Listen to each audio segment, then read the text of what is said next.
What's up guys, Tamarakshan here. Apple's 2020 iPhone SE has finally been launched in India. Well, the last iPhone SE was a very unique one because it was small and powerful and therefore it was like a special edition. And this time, the new 2020 iPhone SE is also small for today's standards and it's a very powerful phone too. But does that mean it's still the special edition phone like its predecessor? And also, is it worth buying, especially considering its pricing in India? Well, this video is all about that. First, let's clear the pricing dilemma, and this phone officially starts for a price tag of 42,500 Indian rupees, and for that, the storage available is 64 GB, so it's like a big price tag in India for a fairly budget phone in the US. Now, there are some bank offers, but it's not applicable for everyone, and hence I'm not going to focus on that. So we now know that the 2020 iPhone SE is a pricey phone in India, and it's actually competing with the OnePlus 8. Well, that's like a big bar to clear, but still, let's not make any conclusions now because what we need to find is there anything special with this phone? If you have seen the ads and also maybe if you have watched the other reviews of the iPhone SE, you might be familiar with the color options for the SE, which is actually of 3 shades, and the one we got is the red color. Now this time, finally, no matter which color you go for, the front glass is black, and that's something I'm very happy about. Now white glass is a nice thing to flaunt, but when it comes to usability, it's not a good choice, and here since the front glass is black, even though there are chunky bezels here, the black glass is gonna make things a tiny bit better. Now since we are checking the front glass, let's talk about the display used here, which is a 4.7-inch IPS LCD display. And here checking the specs will make you feel like this phone is way behind with any competition. It's because the resolution is just slightly higher than 720p with pixel density of 326 ppi, and here this one is a good one, but I'll say it straight, which is this one is not gonna give a fight for the OnePlus 8 or any phone with an AMOLED display in the 25,000 price range or higher. This one is more of like a good display, but to make it stand out, you need to get the pricing right. And yeah, as we know by now, it's not priced correctly, and therefore even though the panel has good accuracy and moderately good brightness with neat viewing angles, given the fact that it's small and also not very sharp, makes it look weak. Actually, this is the same display that was used in the iPhone 8, and here the whole design is the exact copy of the iPhone 8. It's a glass sandwich with aluminum rail, and there is a single camera on the back which is protruding out, and the main difference is that the Apple logo has now moved to the center.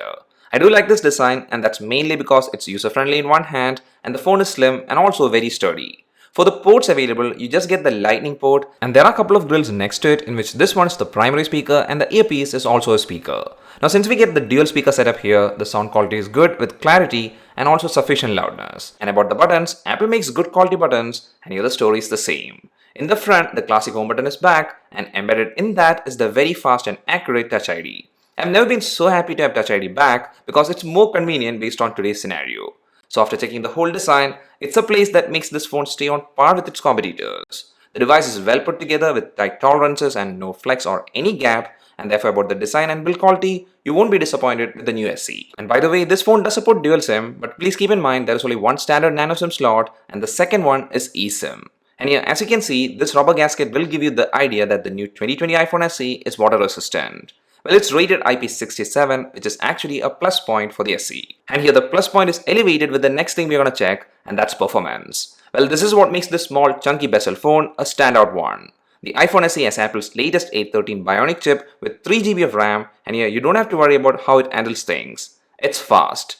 I mean, it's really fast and you'll enjoy it for sure. Let it be playing games or editing a photo or casual browsing, everything just works perfectly without any lag. Even the 3 GB RAM is not an issue here, and up to 10 apps stay open in the memory, and even if it has to reload, it's done instantly. And about the software version, it's iOS 13.4.1 at present, and with that you get all the iOS benefits like a very stable OS, great selection of apps, and some of the drawbacks like the same old not much customization, etc. Now one more thing I have to stress here is that this phone, since it has the latest chip from Apple, probably this phone will get software support for maybe 4 to 5 years. So that's like a big benefit no matter which price tag this phone falls into. And therefore the price tag in India is not an issue when it comes to performance and the overall user experience. But there is a small catch in that.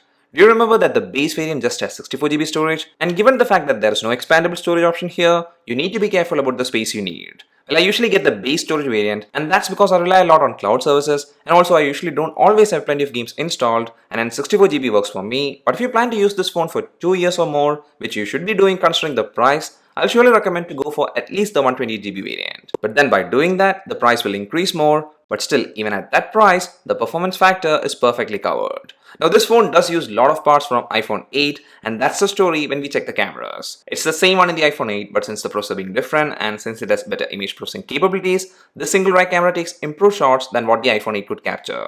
Let it be good lighting to even moderate lighting setting, the shots are really good and it stands on par with its rivals. But since Apple didn't include night mode, when the light drops down more, the quality of the photos also takes a significant hit. It becomes grainy and pretty much unusable, but still overall this single camera is a good one for taking pictures and actually the best one for taking videos. And hence if you're into video recording, this new iPhone SE will impress you. The videos captured are very stable and crisp and the max resolution supported is 4K at 60 FPS. Then moving to the front camera, well it's a 7 megapixel shooter with a standard frame of capture and here the selfies are nice and same is the case with the videos too.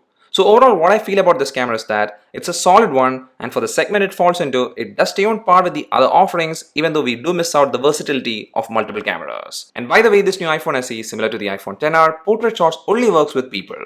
Well, nowadays phones are actually getting bigger and also thicker and here this 2020 iPhone SE is actually a very slim and compact phone which is great in terms of handling it. But with this form factor, the obvious issue that comes up is with the battery. It's a small battery that powers everything and to be precise, its capacity is 1821 mAh. And since it's a small battery, you'll be having doubts about how well it will last. And sadly, no matter how much optimized or power efficient things can be, you can't beat physics and for me, based on my usage, I could hardly make it through a day. The screen on time I get is approximately 3.5 hours and that's pretty average and that's the sad thing. But here one thing to note is that the phone does have good standby time, so if you leave your phone idle a lot, it won't be draining much battery. And also even though this phone does support fast charging, Apple as usual includes a 5V 1A charger in box. And this charger does take approximately 2.5 hours to fully charge the phone from 0% to 100%. But one thing Apple didn't skip here is that they included wireless charging, which even though I don't use is a good feature to have. Then the next thing is a feature everyone uses, which is the earpiece, and it's a good one. And because of that, this phone is a great one for doing the basic phone thing, which is making calls. For you, calls are clear and same is the case for the person on the other end. And finally, one great thing with this new SE is that while charging with the included charger and even when you game a lot, the phone doesn't get that warm, which is a plus point because the iPhone 8 and the iPhone 7 tends to become a bit hot when stressed. Well, I guess that's it for the new iPhone SE. To be frank, it's a phone I was eagerly waiting for and I was really happy to see that the pricing of it was $399 and I hoped it would be priced very aggressively in India too. But that didn't happen and here for us in Indian market, the verdict has to be done based on our pricing. Now this phone even at this price has very solid upper hand in performance, software support and also video recording, followed by the ability to capture good shots if there is some form of light available. Then there is also good build quality and the best form factor for ease of handling and also the add-ons like the very fast fingerprint scanner, IP rating and wireless charging are the main highlights. Well, all of these are great attractions to pull you towards the iPhone SE, but I feel you should check the things that matter to you the most before making a buying decision. Because for the same price, you can get a OnePlus 8 with much better spec and a lot of advantages. But in that case also, the SE does top in some areas, and that's why I said you should think a lot about what matters the most to you. For example, if you want a phone that should be easy to use with one hand and it should last you for a long term in terms of performance and software support, and also it should have the best video recording, then this new SE is a perfect option for you. But if you're a person who needs a big and beautiful display because you like to play a lot of games, consume content, and then you want a faster refresh rate and also you need the newest tech, bigger battery, etc., well then there are other offerings for this price or even less. Well, that's the scenario here. This new SE is a phone I can't recommend because of the pricing and some of its drawbacks for the price. But even then, I really enjoyed using this new SE and I think that's what makes this phone a special one with an unfortunately higher price tag in India. And also by the way, there is no double tap to wake the screen option available, which is a bit annoying, and also 3D touch is gone. iPhone 8 had it, but with this new SE, Apple has removed that feature and it has been replaced with haptic touch, which works fine, and that's mainly because of the best vibration system used here. That's all for this video guys. Hope you liked it. If so, please do hit the like button. And also, if you're in Apple ecosystem or you're planning to buy an iPhone and you want to get an idea about how this new SE stack up with the other iPhones, well, we'll be comparing it with the rest of the lineup. And if you don't want to miss all those contents, don't forget to hit the subscribe button and also to turn the notifications on. See you again in the next one. Till then, bye.